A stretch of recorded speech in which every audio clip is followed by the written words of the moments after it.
Hey folks, and welcome to Typology, the show in which we explore the mystery of the human personality through the lens of the Enneagram. I'm Anthony Skinner, producer of the show, and we are happy to have you join us today. Today we have a great guest, songwriter, recording artist, Amy Grant. We have part one of our two-part series with Amy. Ian helps Amy find her number, and one of the really cool things about this is he does so by using stances, so you're really going to get a lot out of this regardless of what number you are.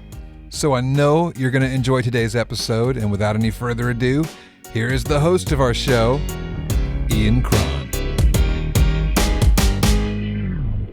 Amy Grant, welcome to Typology. Thank you so much. Yeah, and Jennifer Cook, welcome to Typology. Thank you for having me here. Man, how long have you been managing, Amy? This is year number 30. I moved here in December of 1989. Wow. 30 years. Well, yes. I'm excited you're here because today we're going to be trying to figure out Amy's Enneagram number, which has been a source of confusion and debate in the wilder world of the Enneagram. What number is Amy Grant? And today we're going to, well, I don't know if we're going to find out, but we're going to try and hone in on it, see how it goes. And so, Amy, how did we meet again? I think we met because we were both presenters at Al Andrews' fundraiser for Porter's Call, Story and Song. Story and Song, yep. That was a fun night, though. That was fantastic. That was a really fun night. Becca Stevens, you, me. Yep. And at the Ford Theater, Country Music Hall of Fame. Mm-hmm. Yep, good night. Now, I do have a story to tell about Amy Grant that I can't resist. So you invited me out to your farm. So you have a 400 and some odd acre farm here in, outside Nashville. And you were like showing me around, right? Mm-hmm. You want to tell the rest of the story? When you first started, I thought, I wonder if this is a story I know. And then I was so glad, yes. Yes. So you know this story, right? I recall some of it. Okay, so you have these three old cabins. How old are they? Like late 19th century? They were moved there in 1896. They were moved there in 1896. So okay. They yeah. All right. So for those who I want to give everybody sort of a sense. It's sort of a, campus isn't the right word, but it's like a little campus of cabins, and they're charming and beautiful and antique, right? And people often go out there and retreat, and then there's tending the fire, right? And all kinds of stuff that happens out there. Anyway, so you were showing me these different cabins, right? And we go in one, and then Vince calls you. Yes. Remember? Yes. And I thought, well, maybe I'll just step outside because the cabins aren't huge, right? I think I'll just step outside because that would just be the polite thing to do. And I go to the door, and I keep pushing the door, the screen door, and the door won't open. Yeah. Right? Yeah. And I'm thinking, well, is there like some Harry Potter magic code to the door here that I don't know about? You know, usually I'm pretty good with screen doors, you know what I mean? So, and then you got off the phone, and I said, well, Aim, like, what's with the door? I can't, and you're like, well, nothing. And you couldn't open it. That's right. The wooden latch had just flopped down. The antique wooden latch. Yeah. Well, it's just nice to be able to not have the doors flapping in the wind because it's on a hilltop. And so we'll close them when no one's using a cabin. Yes. But I guess it had gotten loose. So we walked in, and that little wooden latch just flopped down over the edge of the door. So now we're trapped in this cabin. Now, the cabin has a crank, window. Right. Well, first of all, now there's a lot of laughter going on, right? Because it's like, oh my gosh. Way out. Yes. Oh, that's right. I got there right that's after. because she was calling for help. She was calling you. She had this terrible vision in her mind of like being trapped with someone like me for an extended length of time in a small cabin in the woods. Anyway, so we can't open the window opens, but it's one of those that cranks so it goes out to the side. Doesn't swing wide open, right? Well, needless to say, I won't go into the whole story. It's like, 10 feet off the ground, this window? It's a little ways off the ground. Yeah, like 12 feet. I mean, it felt riskier than it probably was. But right. But there are rocks at the bottom, like drainage rocks. I mean, it was looking like a broken ankle waiting to happen. You know what I'm saying? Yeah. So then you say, oh no, I'm going to jump out the window. And I'm like, you can't jump out the window because then you're going to break an ankle. And then Vince is going to meet us in the emergency room and he's going to hit me in the face for making you jump out the window to open up the cabin. Right? So I try to jump out the window, but the glass is right there at this cranked out window. So you can't like leap off it because you'll do right? You have to ease down. So I had to turn around like Mr. Bean. It looked like Mr. Bean as I'm going down the side of the building to get out. Anyway, that's my famous story of being trapped out in the woods in a cabin that we couldn't get open in the middle of nowhere, Tennessee. It was fantastic. That's right. Well, we're really glad that you're here. Thank you. And obviously, huge, long-time fans of your artistry and your spirit and your work. And, the time we spent together for me has always been, I always leave feeling, sort of enlarged of a heart, when I leave my time that I spend with you. So thank you for that. Thank you. Including this morning when we shared an orange quinamine roll, which has now taken hold of you like an Ambien. Yeah, Yes. I feel it. I feel it in every cell of my body. Yes, because you just had 46 grams of sugar. Yeah, right So- after I said, no, I'm not really a breakfast eater. Which is why Jennifer's here, because if you fall asleep, then I can talk to her about you, which would be great. I won't Fantastic. make your heart feel so large, though. I tend to have the opposite effect on people. Amy, you first heard about the Enneagram when? In 1 year, I was actually, over a decade ago, Okay. I was given a book by Beverly Mansfield, Okay. and she said, you should study this. This would be very helpful. And that book went onto my bookshelf. And then 2 years ago, someone was keeping the fire and came at our farm and came out and said, and they had this massive volume. Mm. And I said, this is so interesting because I have not ever really explored this. And they said, keep this book. And then I was in Portland, Oregon, and I had a conversation with a woman named Tara Brown, I know Tara. who was flipping over Yes. your book. Yeah. And She's worked for Don Miller. yes.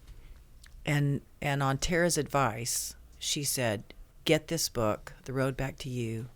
And so, my mode of transportation that I inherited from my mother, I ordered a case of books and gave it to my whole family for Christmas. Well, bless you. I appreciate that. My children in college much appreciate it, Now, do you know what type you are? I am not sure. Okay. So I'll tell you what I was told by a childhood friend that I was a 9. Okay. In a non-traditional sense of adventure, I read through them and I thought that I was a 7. Mm-hmm. Because I think adventure happens in different ways, and creativity is its own kind of adventure that involves risk. And then I did a test, and it said possibly 7, possibly 3, possibly 9. Okay. In that order. So I'm not really, I don't know. What was it again? Possibly 7, possibly 3, possibly 9. 9. In that order. In that order is what they said. Interesting. But I couldn't decide if I had just taken so many tests that I would see a familiar, Yeah. I don't really. And then, regardless of what number you are, you're still functioning Yeah. sort of the way you've always functioned. Right. So it's not like I went, oh, I can't figure out my number. Right. So, but I sat through a couple of classes taught by Hunter Mobley, and he was talking about the Enneagram, and when he got to 7, all my 3 sisters were pointing to me. But I thought, well, I only appear to be an adventurer by comparison to them. Okay. Because, my parents were naturally very reserved. And so, they would be like, oh, you totally broke out of the box. And they're not talking about like career steps, Right. but just the way we live our lives. That the adventures that we have as a family tend to be orchestrated by me. But I think that a lot of time that's the role of the baby, the family, because that familiar feeling is everybody being together. So you're like, oh, why don't we all this? Why don't we all that. But then last year I was camping with some friends at a music festival, and once again the book came out, and my friend that I was camping with is clearly a 7, and so she pegged me as a 9. So I don't really.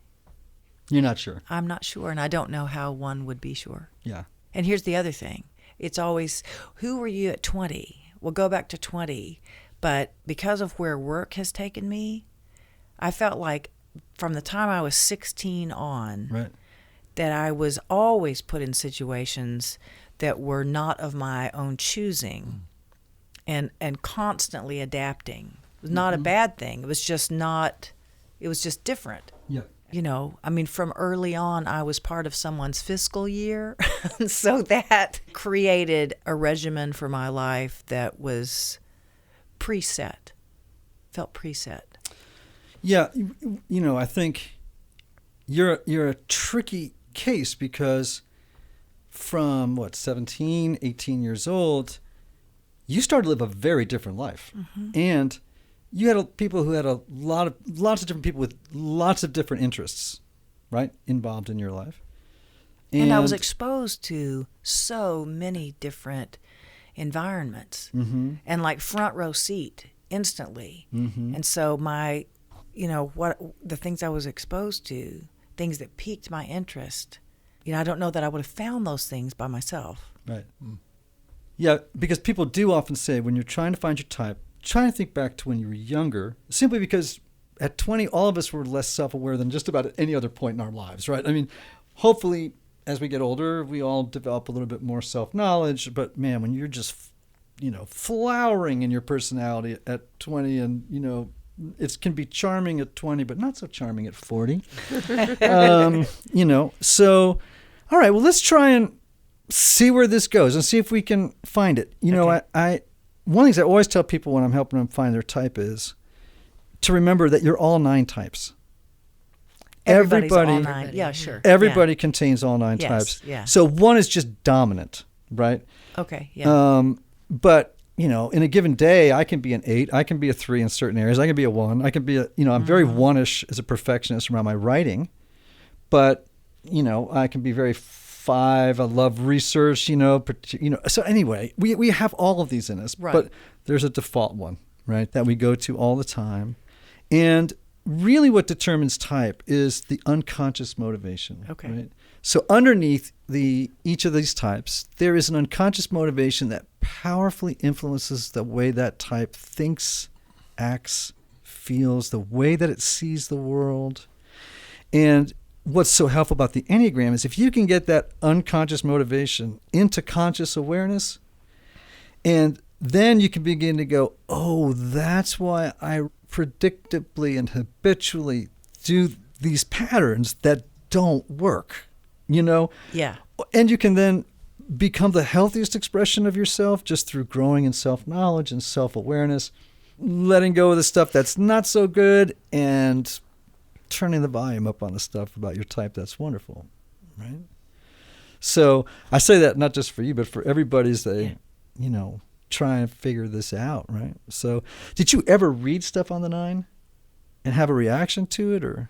Yes. And Okay. I remember going, okay, that some of that feels familiar. Okay. Some things, like when it comes to problem solving, Right. or confrontation, Mm-hmm. I don't think I run from that at all cost. In fact, I would just rather, let's figure this out and get it out on the table. Mm-hmm. My ex-husband and my husband would both say, wow, she will take you out at the knees just trying to get the truth out on the table. Mm-hmm. And so... Were you always like that, though, or was that something you've learned over time just through suffering and learning and, I don't know. I'm looking at Jennifer. I've known you for 30 years. I know. What do you think? I don't know. I see some of 9 in her, but that it doesn't totally ring true. I don't think you're not afraid, but just you confront what you need to confront. You'll pick up the phone. If there's a miscommunication, I don't know. It's not peace at all costs or anything Right. like that. That doesn't ring true. Okay. The thing that rang true for me about a 9 was automatic reframing. Like, to me, my mind naturally reframes things in order to provide meaning to whatever is happening. Well, just whatever it is. So meaning like this is how this experience, for good or for ill, fits into the larger picture of something that brings it depth and purpose in a person's life, or do you reframe it as something funny? I mean, you know what I'm saying? Like, yeah. This example springs to mind. So Right. I don't know if this is, but I was called yesterday by a fellow parent who I really like about a situation with a coach at school. And the coach's behavior was being called into question. And this person said, I understand your daughter had a run-in with the coach. And I just said, the run-in that we had, to me, was a great opportunity for several days of conversation with my daughter. And so I would have never pursued somebody saying, we've got to go talk to the higher ups. Because it's like, my feeling is whatever comes to you in life, it's an opportunity. Like the kindergarten or preschool teacher said, look, you've got two options. Prepare the road for the child or the child for the road. And I went, oh, thanks. Well, that makes sense. And so everything that comes up in life, it's like, okay, well, this is one of those chances to prepare the child for the road. And then after they've launched, I'm not worrying about a continuing job of prep. So, yeah. So I guess that's what I mean, reframing. But I wouldn't have come up with that perspective. It was a kindergarten teacher. So, yeah, like at 58, it's hard to say, in a petri dish all by myself, who would I have been? I don't know. All right. So one of the ways you can get at someone's Enneagram type is by figuring out their social style. Okay. Yeah. And there are 3 groups of 3 on the Enneagram. Yes. It's called the second set of triads. Now, the numbers in each of these triads, what these triads describe is how these types get what they want in life. Okay? So how do they get what they desire? And so one set of those 3, right, is called the assertive types. Okay? And assertive types are 3, 7s, and 8s. Okay. All right? And their posture or their stance in the world is to move kind of like against people, but not in a negative sense. It's like they move, when they want something, they go right at people to get it. You know what I mean? Like, so they think about what they want and they take action, right? They're doers. They go and take action to do it. So for a 7, they will go after pursuing new and interesting and fun things. So their assertiveness comes up when it's like, oh, I want to go do that fun thing. And they'll go do it. They'll go right at it. For a 3, it's more subtle.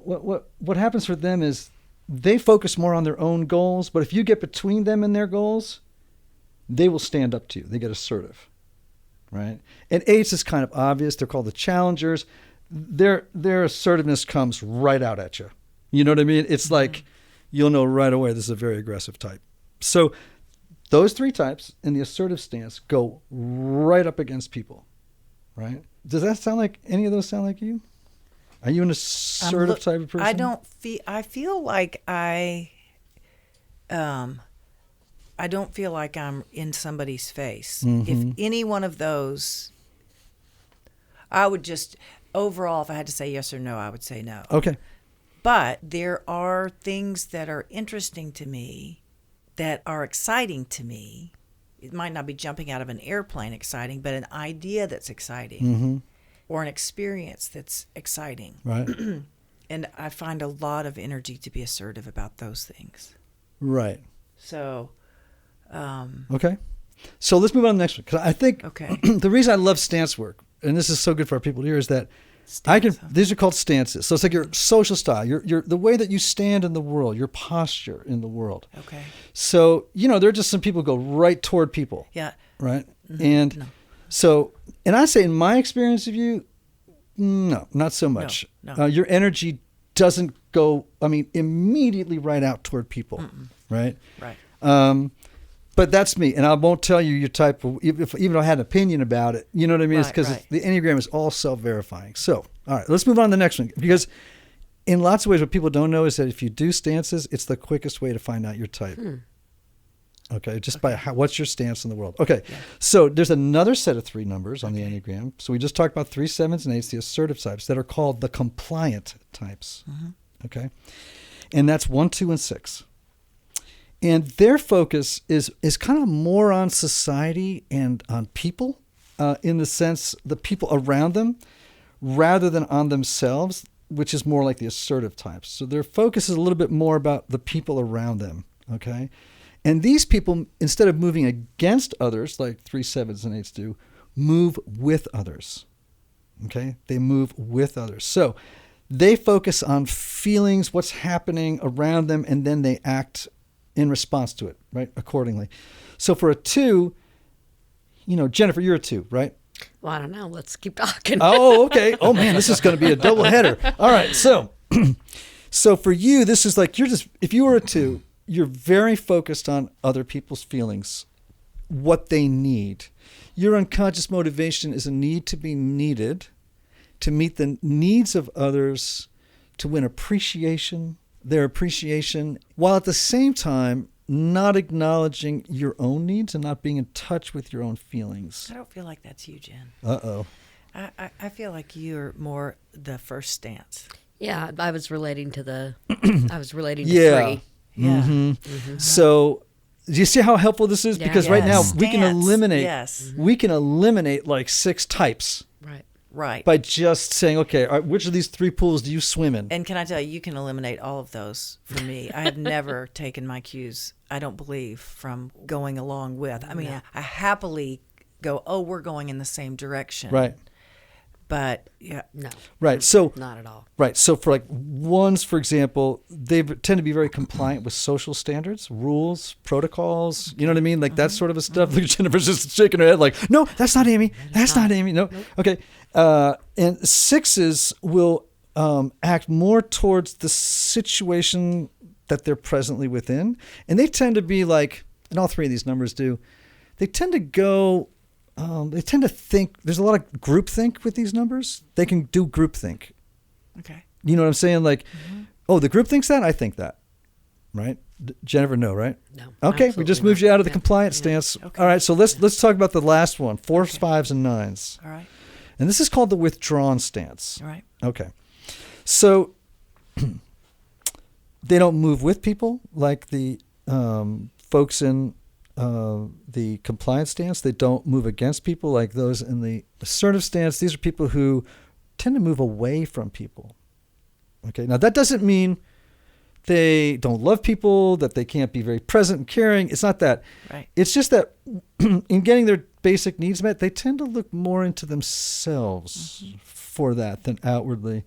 So they're highly imaginative. They focus on thinking and feeling. 4s. I'm a 4. Okay.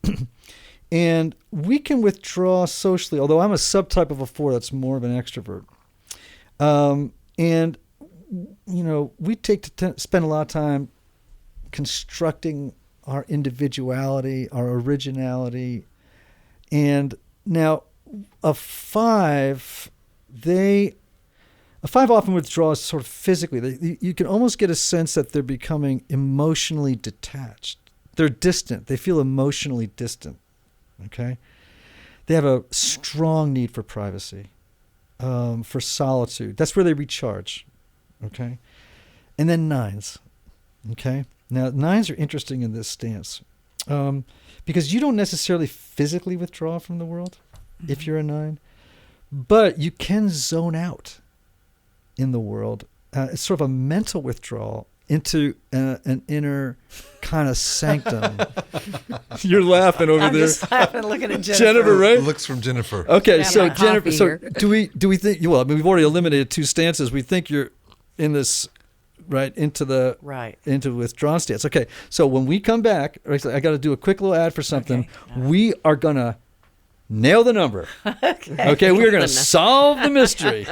All right. Hey everybody, so one of the lessons I've learned as a therapist is that not everybody benefits from, just one weekly 50-minute hour. You guys been in therapy? Come on, Jennifer, you've been in some therapy right there. I hope seeing my it. therapist is Come on, enjoying Amy, you've been in some therapy? Yes. Okay, all right. So we know this, right? Yes. Like sometimes a 50-minute hour once a week does not get you a lot of traction, right? And for a lot of people, particularly, people who've got some serious work to do, they need some intensive time. Do you know anyone who's done one of these intensives? Like they go away to, right? Right? Twice. Oh, and they're fantastic, I'm a frequent right? flyer. They're awesome. You're a frequent therapy flyer? Absolutely. I like that. Without a doubt. Great. We should start a mileage thing for it. I like that idea. All right, so this group, Restoring the Soul in Colorado, my dear friend Michael Cusick, he's a great therapist.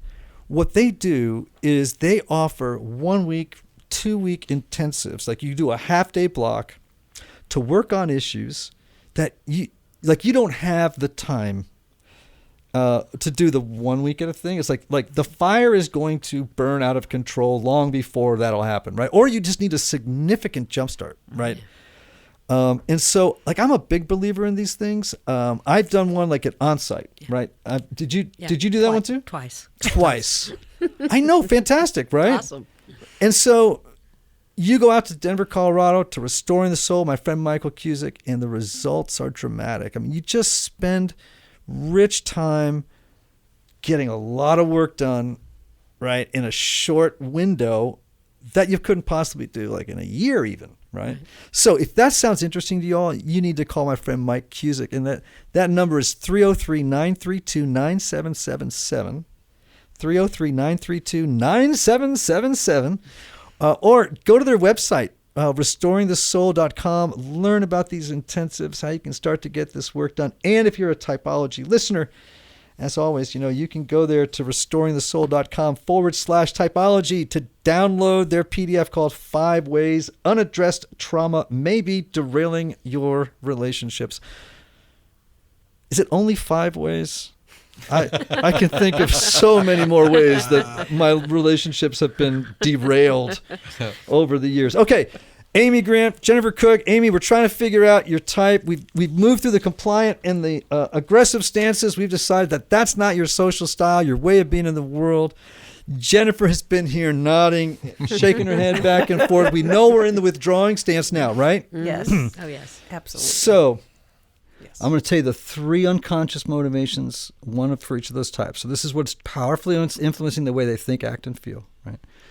So for a 4, the unconscious motivation is a need to be special and unique in order really to compensate for what they perceive is a fundamental flaw or interior deficiency, right?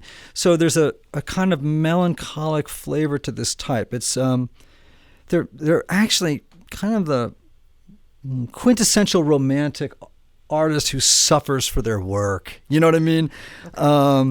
So the 5, they're called the romantics. The 5s, which are called the investigators or the observers, these are people who are the most analytical number on the Enneagram.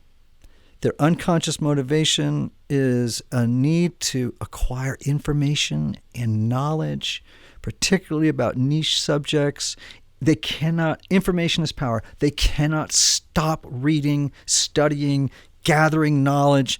And really, it's a way to fend off a sense of inadequacy and ineptitude, right? Now we come to 9s. 9s, they're called the sweethearts of the Enneagram. Did you know that? Jennifer, do you know? No, but this is so appropriate. So they are. They're called the sweethearts of the Enneagram. They are their unconscious motivation really is a need to maintain connection with others, to avoid conflict as much as possible. I'm getting to the place in my life on this type, by the way, where I don't go at all costs. It's like as much as possible. Okay. They want to avoid conflict because they're afraid that conflict will lead to disconnection, right?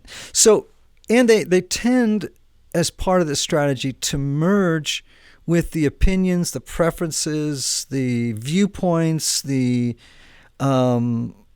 sometimes the dreams and desires of another person or of a group, right? So they don't, I think the message that they hear growing up is, or that they internalize is, my presence doesn't really matter very much. Like I'm not, and so they don't tend to assert themselves into situations. So you said some things to me earlier that, I'll just tell you a couple of things I heard earlier that were like triggers for me. Right. When we were talking earlier this morning. So you said to me that you often have gotten into relationships with very strong, assertive, outspoken women. That's what I prefer, actually. Okay, so tell me why. I just love the energy of it. It's inspiring. I love the ping pong of ideas. Right. And maybe it's because I have those ideas, but I'm not assertive with them. Right. Uh-huh. So my wife Yes. loves strong-willed, loud, funny, brassy, maybe a little trashy mouthy at times. I mean, do you know what I mean? Like just big women personalities. Yes. Because she is precisely not that. And it's like when that big energy is filling the room, then she doesn't have to assert herself. It's almost like, it gives her the opportunity to kind of fade a little bit, Now, I'm not saying she doesn't enjoy the back and forth piece of it. But I think lots of 9s are attracted to bigger personalities. And if they're not careful, they can fuse with them in a way that they kind of lose their own identity into this larger identity. That's if they're not healthy and not paying attention, right? But I know lots of 9s that just love to be around big people. Well, hey, we hope you have enjoyed part 1 of our 2-part series with Amy Grant and her manager, Jennifer Cook. Be sure and tune in next week with us as Ian continues to discuss stances and helps Amy uncover whether or not she is a 9, what the implications of that are. Until then, this is Anthony Skinner, producer of Typology, wishing you a great day.